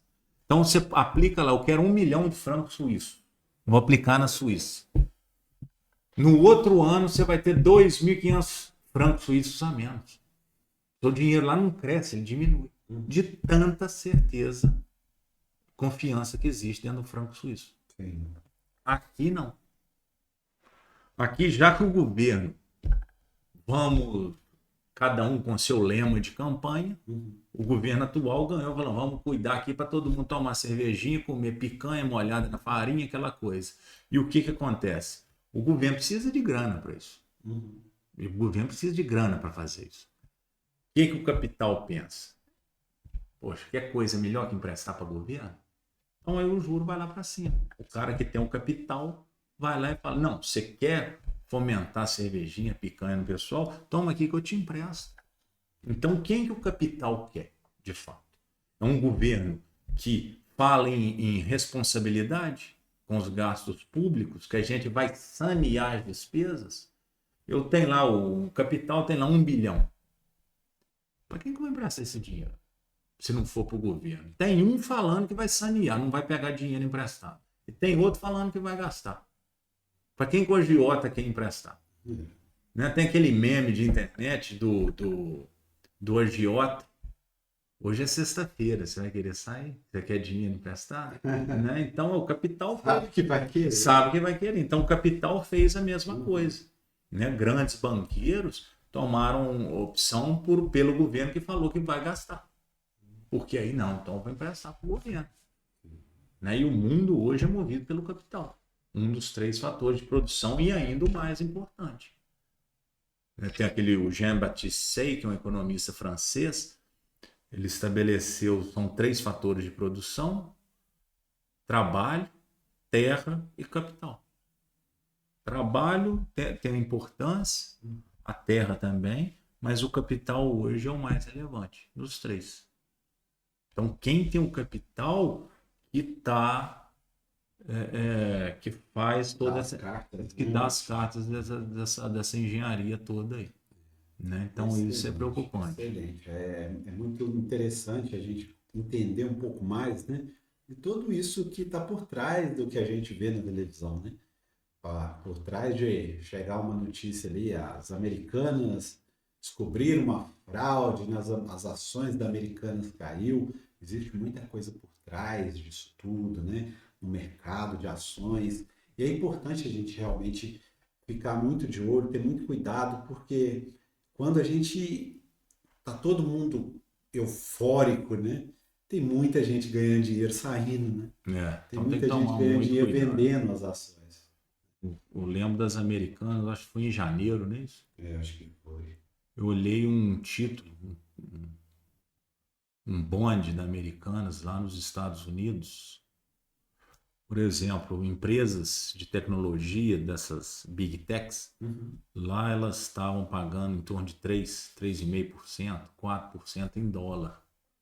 Né? Bancos brasileiros pagando em torno de 5, 5,5%, até 7% em dólar. Americanas pagando 11%. Isso em outubro do ano passado. Então, assim, 3 meses antes do anúncio. Por que um banco está pagando 5, 6 e 11 e a Americanas está pagando 12? Ainda mais em um mercado que a taxa Em de juros dólar. afeta tanto assim, Em dólar. Americanas. Pagar em dólar. Então é complicado. Então, assim, o que rolou ali. É muita coisa para a gente ver. A gente tem que ficar de olho. Tem que ficar de olho. Né? Então, são muitos detalhes isso. Meu amigo, deixa eu te fazer uma pergunta. A Riqueza Escondida foi criado para a gente falar sobre finanças. Né? Existem, no meu conceito, existem várias definições para riqueza. Né? Uma delas é a riqueza monetária, ligada ao dinheiro. A riqueza escondida ajuda a pessoa a tomar melhores decisões com o dinheiro dela. Só que a riqueza é mais que isso. E eu, assim como eu fiz em toda a primeira temporada com os meus convidados aqui, eu quero te fazer essa pergunta. Para você, o que é riqueza? Luciano, eu pauto minha vida, cara, sempre seguindo esse princípio de riqueza. Sabe? Ser uma pessoa rica. Como você já falou, isso não tem nada a ver com grana. Não tem nada a ver. Né? A riqueza, o que eu vejo é a questão da felicidade. Ser feliz é um negócio, ter a paz de espírito com a felicidade é uma riqueza que eu sempre prezei e sempre vou continuar prezando. E para que eu consiga isso, eu pauto minha vida nesses 5 pilares. A primeira, a riqueza de saúde, né? Ser rico realmente de saúde, ter a saúde em dia. Chego ali uma hora do meu dia que eu tiro, paro, vou cuidar do meu corpo, da minha mente, arejar trabalhar meu corpo, trabalhar minha mente. Eu acho isso primordial. Né? Primeiro eu tenho que cuidar de mim para depois cuidar dos meus. Agora no avião ali, que você primeiro põe a máscara em si para depois auxiliar o próximo, as pessoas que você ama. Então sempre eu pautei isso, eu preciso estar bem para que eu consiga cuidar das pessoas. Né? Cuidar dos meus clientes, cuidar da minha esposa, cuidar dos meus pais, cuidar das minhas famílias, cuidar dos meus amigos, cuidar dos meus parentes. Então, eu preciso estar bem comigo. Então, o corpo precisa aguentar isso. Né? Então, eu sempre prezo isso. Primeiro, ser rico de saúde. E até onde Deus permitir, mas a minha parte eu tento fazer. A segunda riqueza que eu sempre prezo é acreditar que amanhã vai ser melhor do que hoje. Que é a riqueza de fé. Então, ser rico de fé, acreditar, ser devoto a alguma coisa, cada um no seu credo, na sua religião, eu sempre tento manter isso vivo dentro da bondade, a compaixão, o perdão. Isso é muito importante para não carregar aquele karma pesado que vai nos onerar ao longo dessa jornada. Então, a riqueza de fé é primordial na vida, ao meu ver. O terceiro que eu vejo é a riqueza de tempo. Ser rico de liberdade. Ter tempo para as coisas. Para passar o lazer com a família, para passar o lazer com os amigos. Né? Então eu prezo muito isso. Quando fala das pessoas que trabalham, de profissionais que trabalham, levam trabalho para casa, não vê os filhos crescerem. Então, a pessoa é rica de dinheiro, mas não tem tempo. Então, isso é preocupante. Então, eu meço o retorno dos trabalhos que eu faço dessa forma. Beleza, vou ganhar bem, mas é questão do tempo. Vai ter demanda de mais de tempo. Então, eu prezo muito esse tipo de riqueza, de ter controle sobre o meu tempo. Né? E por fim não, a quarta que eu sempre prezo é a questão do respeito. Respeitar e ser respeitado. Então, isso é importante. Quando você fala, quando você emite uma opinião para um cliente, quando você dá o conselho para algum parente que você ama, que você gosta, e você ser respeitado, isso tem um preço muito bom, né? Então, isso tem um valor inestimável. Então, sempre prezo por isso, né? Algumas pessoas falam que isso é status. Não, eu prefiro o termo de respeito, né? Respeitar e ser respeitado. E por fim, o último, que é consequência das 4 anteriores, que eu acredito eu, que é a riqueza financeira. Que isso é importante também, né? Para você ter uma segurança. Não é questão de ostentação, tem nada a ver. É segurança. É ficar doente, é quando você não tiver um dos outros 4 ali, você poder antecipar daquilo ali. Você está com a doença, você tem a riqueza financeira para suprir. Poxa, você está perdendo a questão do respeito, mas não por questão de desrespeitar ninguém, é porque você está ficando para trás nesse mundo tecnológico. Na hora que eu senti isso, eu fui lá e tive condições de ir para um PhD na Europa. Então, isso é importante. Então, a riqueza financeira, ela nos permite, até também na questão da riqueza de tempo, para a gente manter isso tudo vivo dentro de nós. Sim. Então, ela não é o principal, ela é uma consequência das demais riquezas. E com isso tudo muito bem alinhado, com todos esses sentimentos, passando pela questão do tempo, passando pela fé, passando pela saúde, isso tudo, você vai ser uma pessoa feliz. E isso é muito bom, isso é importante. Sim. E felicidade, depois você consegue construir essa felicidade dentro do seu coração, não vai ser qualquer pessoa que vai conseguir tirar de dentro de você. Então isso é uma riqueza inestimável. Isso é uma riqueza inestimável. E as pessoas se sentirão bem de tê-lo ao seu lado, de ter você ao lado dela. Então o que eu acredito que riqueza seja a busca disso aí, de felicidade. Sensacional, cara. Eu gostei muito dessas definições que você trouxe, porque se assemelham muito com aquilo que eu acredito de riqueza. E a riqueza, ela mora no equilíbrio, né?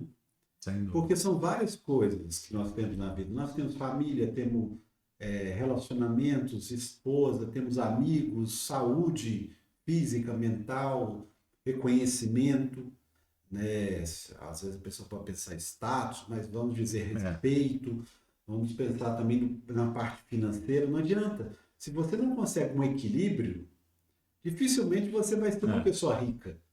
Por quê? Nós sabemos casos de pessoas que ganharam muito dinheiro, ficaram milionárias, ricas financeiramente, mas perderam tudo.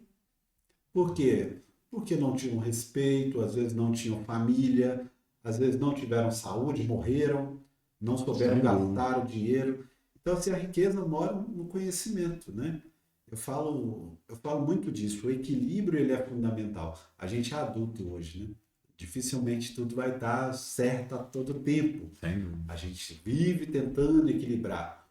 Mas a riqueza mora aí, eu acho muito legal isso, né? Passando por todos esses passos, né, que você passou. Eu tenho um amigo, eu acho muito bacana a convivência que eu tenho com ele, e eu aprendo muito com esses casos.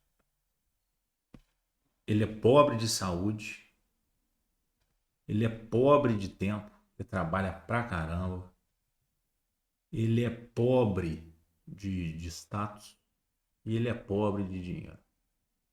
Mas ele é riquíssimo de fé. Ele é riquíssimo de fé. Devoto de Nossa Senhora. Cara, e só a fé já torna o cara um dos mais felizes que eu conheço. Então, olha como é que é interessante isso. Não tem regra para felicidade. Ele é pobre de todos os outros conceitos que a gente falou aqui. Tem gente que é riquíssimo de dinheiro e é triste. Não tem conceito. E esse não, ele é pobre em todos esses 4, mas chega na fé, ele tem uma fé inabalável. Amanhã vai estar melhor. Sim. Mesmo com a saúde abalada. Amanhã estará melhor. Eu acho isso fantástico, esse caso desse amigo. E isso é um grande exemplo para mim. né? Eu fico satisfeito quando eu tenho a oportunidade de conversar com ele. São pessoas agradáveis. Agradáveis, né? Então, assim, as pessoas acham que não é pobreza, ele é riquíssimo. Para mim, esse cara, ele é riquíssimo. Eu gosto de estar ao lado dele, Sim. ter convívio com ele. Então, não tem nada a ver de grana. Grana, às vezes vem, às vezes não vem, mas existem várias outras formas de riqueza. E hoje, com o mundo globalizado do jeito que está, eles glamorizaram demais o dinheiro. Para você ser um cara bacana, você tem que ter isso, aquilo. Se você ser um pai bacana, você tem que dar isso pro seu filho. Não tem nada a ver. Sim. Menino quer amor. Filho quer um tempo do seu lado. Um carinho. É isso, brincar. É isso, mas não tem nada a ver com dinheiro. Então as pessoas estão colocando uma importância exagerada na mercadoria dinheiro. E a mercadoria mais cara e mais cobiçada que existe no mundo é dinheiro. Por isso que é difícil. Então, você pautar isso numa mercadoria tão cara e cobiçada como é dinheiro, a chance de você ser um cara infeliz é muito grande. Paute a vida em outros valores. Concordo plenamente. Que aí a consequência desses outros valores, algum dia. Mas quando você é rico nesses 4 primeiros, você já não sente falta mais do dinheiro. Sim. E é uma tendência também. Quando você consegue equilibrar, estar bem em outros pontos, o dinheiro ele pode ser uma consequência, né? Porque você vai estar melhor para produzir, para pensar, você vai evitar gastos que são desnecessários, Sim. né? Mas tudo é uma consequência. Agora, se a pessoa vive correndo atrás do dinheiro, né? Igual o ratinho correndo atrás do queijo ali, né? Não vai resolver a vida dessa pessoa, né? Porque é a única meta, é o único objetivo dele. E a coisa mais triste que tem é você ver uma pessoa que tem muito dinheiro, mas não tem saúde, não consegue aproveitar o dinheiro, a família perdeu o relacionamento familiar porque só queria mais e mais e mais dinheiro, né? Porque pensando que quando tiver mais eu vou ser mais feliz, mas não tem nada a ver. Não é isso. Eu sempre falo para alguns investidores que são muito ricos, ricos de dinheiro. A vida pessoal não sei tanto, mas alguns que me dão liberdade, né, eu sempre falo com eles, olha, quando tem muito dinheiro assim, faz filantropia, serviço voluntário. Eu tenho 10 anos que eu dou aula de História Geral lá para a paróquia Nossa Senhora Santa Rita. Como professor voluntário, um cursinho pré-ENEM, sabe? E aquilo ali é uma hora na semana. Sim. Aquilo ali tem 10 anos. Quando eu comecei, eu não sabia que seria tão gratificante. Então, às vezes, as pessoas estão ricas de dinheiro naquele momento, mas parece ser um propósito. Eu já vi muito caso assim, dentro dos meus investidores. Sempre falo isso com eles. Ajuda o próximo. Ajuda o próximo. Você pode ter certeza que você vai mudar. Você vai ver uma gratidão que você nunca sentiu isso antes. Ver como que você pode... E não é grana, não. Estou falando de dar dinheiro para ninguém, não. Doa tempo. Doa tempo. Vai para um hospital orar pelos enfermos. Vai para uma creche fazer algum serviço voluntário lá. Se você sabe fazer serviço de carpintaria, ajudar a reformar uma carteira. Faça alguma coisa. Sim. E isso tem um valor inestimável para o coração da gente. Para a leveza da nossa alma. Eu acredito que no final da nossa vida são momentos desses que a gente vai lembrar. E lembra. E marcar a vida de outras pessoas. Isso é importante. Entendeu? Porque se você pensar só nas finanças, você vai chegar lá na frente e falar, poxa vida, podia ter feito mais amigos, podia ter tido um relacionamento melhor com a minha família, Exatamente. Cuidado mais da saúde, podia ter tido mais fé, acreditado mais, ter mais amigos, porque às vezes estou aqui no final, ninguém vem me visitar. É viver uma vida leve. Então eu acho que tudo isso é relacionado à riqueza. E o dinheiro, por ser duro de ganhar e fácil de gastar, né, e dar um prazer ali imediato através do consumismo, ele está gerando uma sociedade volátil, psicologicamente falando. Sim. Né? Então, estão depositando muita fé no dinheiro, que o dinheiro resolve tudo. E não resolve. Sim. Né? Sim. Tem esses outros. Dinheiro é legal, interessante, tal, debater, eu gosto muito de conversar sobre dinheiro, mas ele não é nem o início, nem o meio, nem o fim. Ele não precisa significar nada, vai pagar as contas da gente, mas amor ao dinheiro é uma coisa que não faz sentido. Sim. Dinheiro é uma mercadoria. E você tem que enxergar dinheiro como uma mercadoria. Sim. Se você enxergar aquilo como meio para alguma coisa, é um mau caminho. Sim. Dinheiro é uma mercadoria, assim como um pacote de arroz. E pronto. E é esse o valor que nós precisamos. E é esse valor que a gente tem que dar ao dinheiro. Ele é uma mercadoria. Sim. Ele não é seu filho, ele não é seu cachorro de estimação, ele não é seu parente. Sim. Né? Ele é uma mercadoria. É uma mercadoria bacana que te confere segurança nas horas complicadas da vida, que virão. Sim. Né? Mas tem que ser visto dessa forma, como uma mercadoria. Né? Meu amigo, eu quero muito agradecer a sua participação aqui, um papo extremamente rico, né? Uma conversa de muita riqueza. Agradecer, tá? Por todos esses ensinamentos que você traz, não só da vida profissional, mas coisas que a gente vai levar para o nosso dia a dia, né?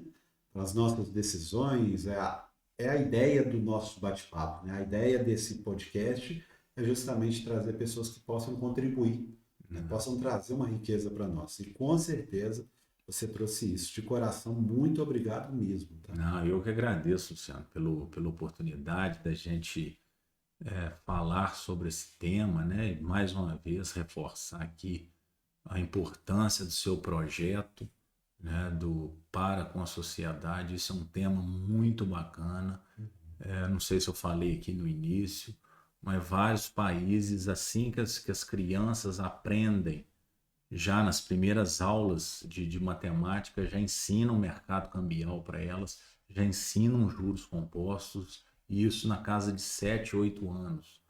Então esse projeto seu é o que a gente vai ver, acredito eu, nos próximos anos, ser levado para as escolas, para ensinar as nossas crianças. Né? Porque isso vai fazer todo o diferencial para a gente sair do país emergente que a gente é hoje para ir rumo ao país de primeiro mundo. Que aí sim a gente vai ter qualidade de vida, vai ter tranquilidade, impostos mais condizentes com a nossa realidade. Então, quando a gente fala de dinheiro, no final, a gente não está falando nada de ostentação, nada de capricho, de vaidade, não. O dinheiro é para estabilidade e segurança nas nossas vidas. Sim. Porque na hora que o cara está lá trabalhando de sol a sol e fica doente, o que ele quer é ser bem recebido, com carinho, com amor, com dedicação, lá no hospital. Né? E lá já está abarrotado, porque não tem profissional suficiente. Os que já estão lá estão fazendo milagre para dar conta daquilo tudo. Então é nessas horas que o cidadão precisar do governo, o governo conseguir atender o cidadão. Né? Então quando a gente fala de dinheiro, é para na hora que realmente precisa. É na ponta de lá o dinheiro conseguir suprir. Né? Não, vão-se os dedos, ficam os anéis. Não, o dinheiro é realmente para sair e fazer o dever dele para estabelecer a segurança que a gente precisa ao longo da nossa vida. Né? Mas parabéns pelo projeto. Acredito que você está no caminho certo, pelo que eu vi aqui, pelo clima amistoso, pelo o conforto. Né? Gostei muito de participar hoje, fico muito agradecido pelo convite. Eu que fico agradecido, tenho certeza que todo mundo que assiste também agradece, né? E teremos outras oportunidades para a gente falar mais sobre nosso dinheiro. Tá? Não, sem dúvida. Muito Obrigado, viu? Eu que agradeço. Obrigado. Um abraço. É isso aí, pessoal. Nós finalizamos essa conversa tão rica com o economista Said Santana. Nós falamos sobre várias coisas do mundo do investimento, sobre várias realidades que muitas vezes nós desconhecemos e que afetam diretamente no nosso dinheiro, nas nossas finanças. Eu espero que você tenha gostado dessa conversa. Aproveita para enviar também para outra pessoa, para que ela possa aproveitar de toda essa riqueza que o site trouxe para a gente hoje. A você, eu convido mais uma vez a visitar também o nosso Instagram, o @riquezaescondida, e conhecer de todos os nossos projetos, tudo que a gente está fazendo lá para melhorar a sua vida financeira, para te ajudar a criar uma saúde financeira, né? Um relacionamento mais saudável com as finanças. Não é sobre dinheiro, é sobre pessoas e os seus sonhos. Esse é o meu objetivo. Para você, uma ótima semana, fiquem com Deus e aproveitem porque ainda tem mais 7 entrevistas sensacionais nessa segunda temporada. Um abração.